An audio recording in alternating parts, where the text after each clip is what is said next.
Obviously, in the last few weeks here, we've been watching a storm and recovery going on in the Bahamas and other parts of this country with what was labeled Dorian.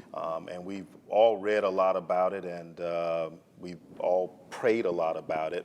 But what I wanted to do today was bring some people who had to do more than read and pray, but they've actually had to get down in it and work hard to mitigate all the things that come with big storms like that. So on this Sunday, and you know, we often like to smile a lot and laugh a lot, but when you're talking about a subject like this one, like hurricanes and the result of them, it's kind of hard to do that. So I want to introduce Jared Moskowitz, first of all, who is the new Director of Emergency Management here in Florida. And Jared, thank you for being on the show. Sean, thank you. And also State Representative Shevrin Jones out of Fort Lauderdale, who is Bahamian as well, but been very, very involved in a social media campaign that what I have seen is probably one of the largest efforts for recovery in the Bahamas. So we're going to talk a little bit about both. Director,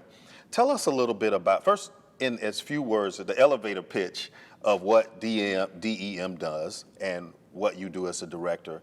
But then I want you to take us through, you're new in this office, take us through what it was like to hear a big old storm's headed to Florida.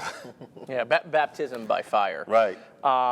So, you know, the Division of Emergency Management is the main agency for the state of Florida that's responsible for coordinating emergency responses, major emergency responses above the capacity of a county, right? That's where we come in. We have all these state agencies. They all have different roles potentially during an emergency. I come in and I help coordinate that. That is really the main function of the Division of Emergency Management. Look, and how many days were you on the, not days, but you were on the job how long when this happened? Oh God, I mean, we were looking at Dorian for 11 days. Okay. And I can tell you 5 of them I did not sleep. Nothing like drinking coffee at 3:30 in the morning.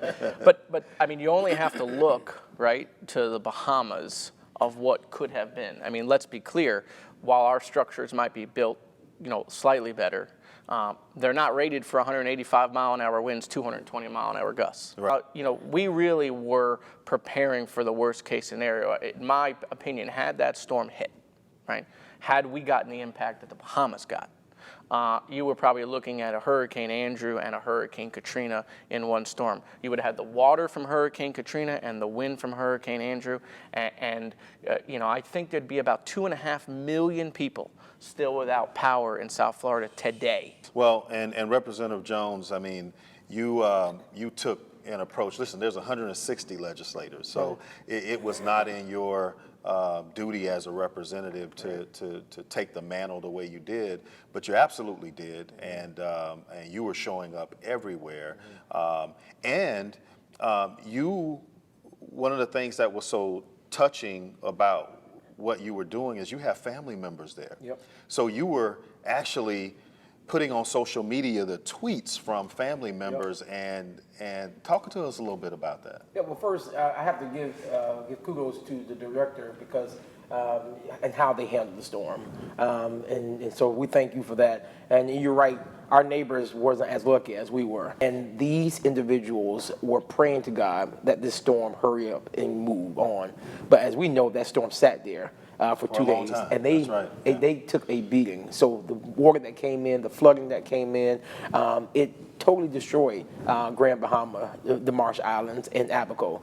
We went over there, myself and Leader McGee. Once we landed in Freeport, you would have thought a bomb had gone off. Cars were displaced. Individuals were in the middle of the road because there was no food at that time, collecting crabs just for food, just to eat. Individuals who were sleeping in their cars. This was the type of life that was their new normal that they were trying to figure out what needed to happen as they get rescued to go over into Nassau. And so I took that personal because as my father, who is a Bahamian descendant, my grandfather who came here in 1932, I have a personal connection to the Bahamas, but I believe Florida also has a connection to the Bahamas. A big one. A big connection. Absolutely. Back in the 1940s, the United States and the Bahamas created a treaty with each other because the United States needed workers. Matter of fact, 30,000 workers to come over here to the States to help build the railroad.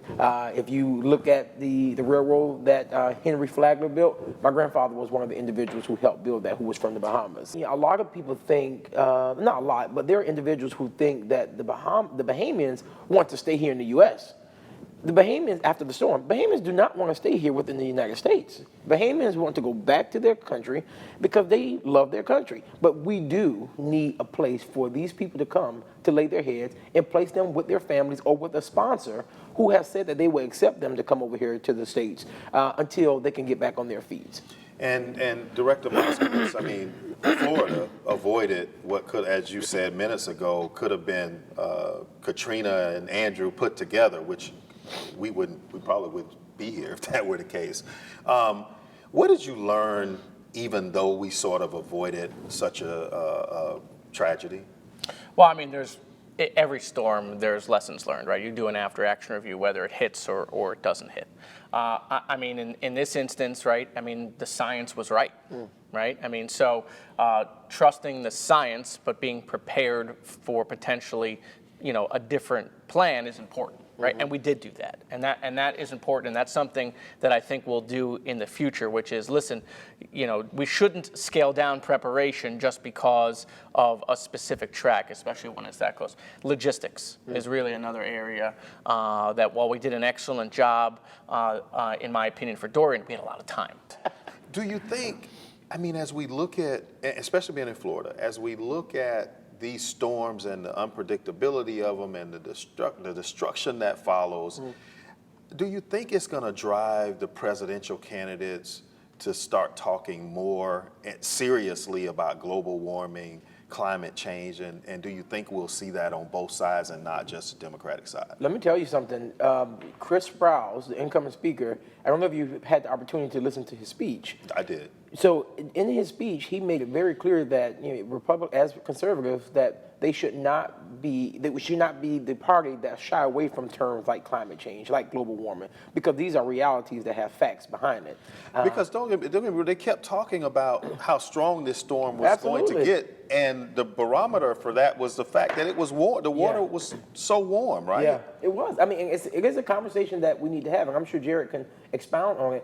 And I think we cannot move away from the facts. I don't care what party that you're in. You cannot move away from the facts that we, as a globe, as a world, we have an issue that we need to address as a body of people, and where we can't. This is an issue that needs to put politics aside. I don't know where the politics even came in when we're talking about climate change, but it's reality. If you go down to South Florida, when you're talking about sea level rise, it's reality when we're looking at these storms, as Director Moskowitz has spoken about, and as you have said. And so this is the one thing that we need to put politics aside and look at the facts and begin to act quickly. Or if not, our children, Moskowitz's children, they would have to put up with what we failed to act on. Representative Jones, tell us a little bit about the recovery effort you're doing and give us some contact information. I appreciate that. First, I want to thank Governor DeSantis and Director Moskowitz for their efforts and what they have already done and what they've sent, and all the individuals who have helped with the efforts of the hurricane relief. Currently now, the Nassau has an influx of things that's there, from food and from supplies. Right now, the main necessities that's needed right now are tampons for women, baby diapers, baby food, but more importantly, they need dollars, and dollars that go to the right entity. The Consul General Linda Mackey, she has a website, which is www.nabmiami.org. That is the safest and the securest place where your dollars will fall into the hands of the right people. Volunteer Florida on their website has a list of verified organizations, and so people have been asking me where to go donate. I've been sending them to Volunteer Florida, which is then referring them to the verified organization. All right, listen, thank you guys for coming on. I know how busy you are, and North Florida's with you in your efforts as well. Thank you. We'll be back next Sunday. Join us.